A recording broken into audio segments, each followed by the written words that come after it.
Haro charchar. Haro charchar. Haro charchar. Haro charchar. Haro charchar. Haro charchar. Haro charchar. Haro charchar. Haro charchar. Hayyee jirtu kabajamtoota daawwattoota hordoftoota keenya bakki itti argamnu godina Harargee Lixaatti kan argamu ikooturizimii guddicha Haroo Carcar.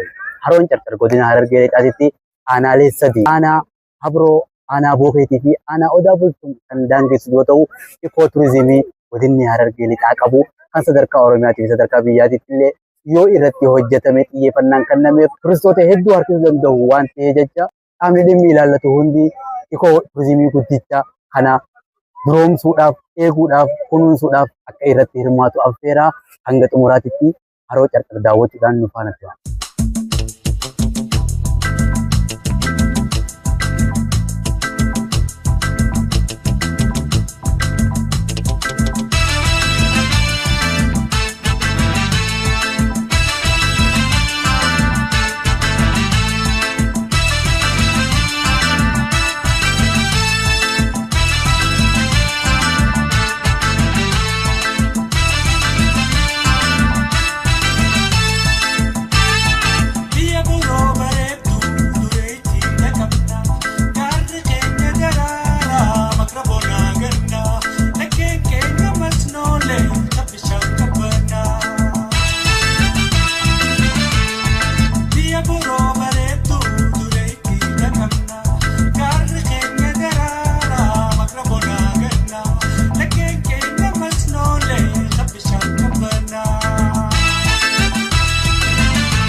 Maqaan kiyyaa Ahmed Ibrahim Jamaa bulchiinsa aanaa Odaa Bultuun ikooturizimii Haroo Carcarratti argamna. Haroon Carcar jalqabarraa gaafa kaafnu aanaa Odaa Bultuun, aanaa Habroo, aanaa Bookeetiin daangeffamtee argamti.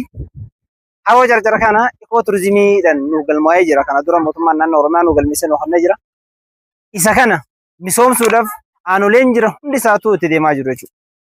Aanaan Habrootis hojii jalqabee jira. Aanaan Bookeetis hojii jalqabee jira. Aanaa Odaa Bultuunis immoo hojii jalqabaa jira jechuudha.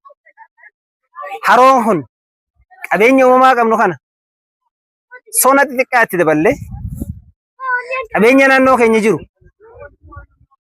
waan xixiqqoo vaaloo itti goone sona xixiqqaa itti dabaluudhaan hawwataa kan galii maddisiisuu danda'u kan jiruuf jireenya uummataa fooyyessuu danda'u gochuudhaaf hojii jalqabnee jirra jechuudha.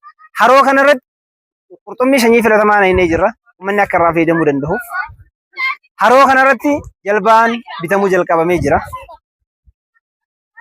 Akka namni irratti bashannanuuf hojiiwwan amma jalqabe kana daran cimsinee hojjechuu barbaachisaa jechuudha. Hojiin kun humna aanaa qofaan hojjetamee xumuramuu hin danda'u. Humna mootummaa, humna deeggarsaa, humna hirmaannaa uummataa, humna waloo walitti daballee iddoo kana misoomsuun baay'ee barbaachisaadha jechuudha.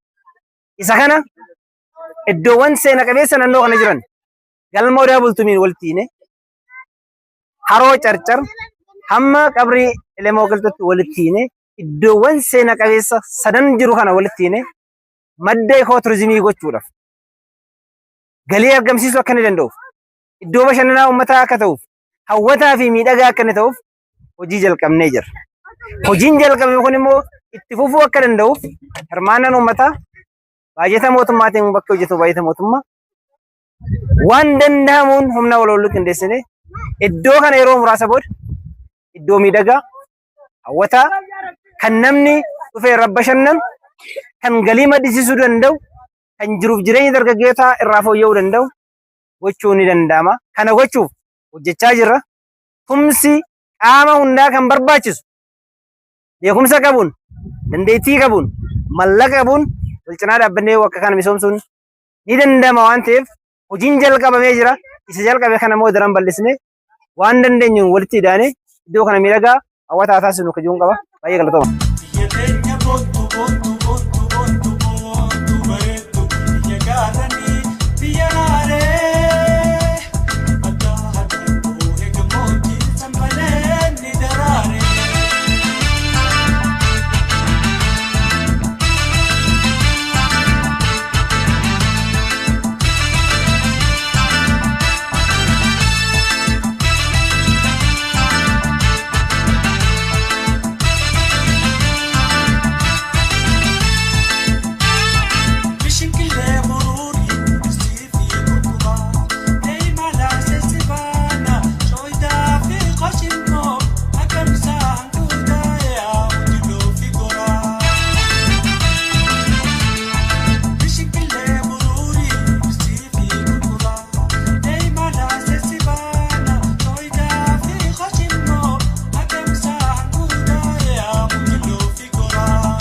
Tawfiq Ahmad Abdullah naan jedhan godina Harargee lixaa aanaa Habrootti bulchaa bulchiinsa ganda Haroo Carcarii.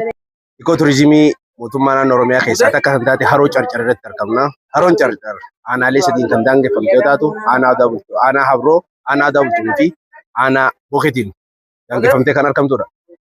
Iddoo Haroo Carcar kana ikooturizimii Haroo Carcar kana eegumsa naannoorraa kaasee xiyyeeffannaa akkaatuma turizimiidhaaf mootummaan naannoo Oromiyaa xiyyeeffannaa kanneen eegumsa ishiitii fi naannolee wal qabatee akkasitti akka naannoo akka aanaa keenyatti galaanni lagaa kan itti galu 8 kan argamu kunneen hunda gaarreen tracing goonee iddoo kunuunsa gaarreeniif taasifneen biqiltoota dhaabuudhaan kanaan xiyyeeffannaa baroota waggaa 5 dabre kanaan itti kennameen amma dhiheenyaas xiyyeeffannaa guddaa waggootaan itti kennameen misoomsuudhaaf jennee iddoo hawwatamtuu fi miidhagduu uummataa kan taate taasisuudhaaf gama mootummaatiin akka aanaa Habroo keenyatti aanaa Habroo daandiilee ishii baasnee daandii iddoo kanaan wal simatu baafnee lamaffaa doonii tana jalbaa kana binnee iddoo hawwatamtuu taasisuuf kan socho'aa jirru waan ta'eef dhuftanii nu daawwattan akka itti bashannantan qabeenya keessanii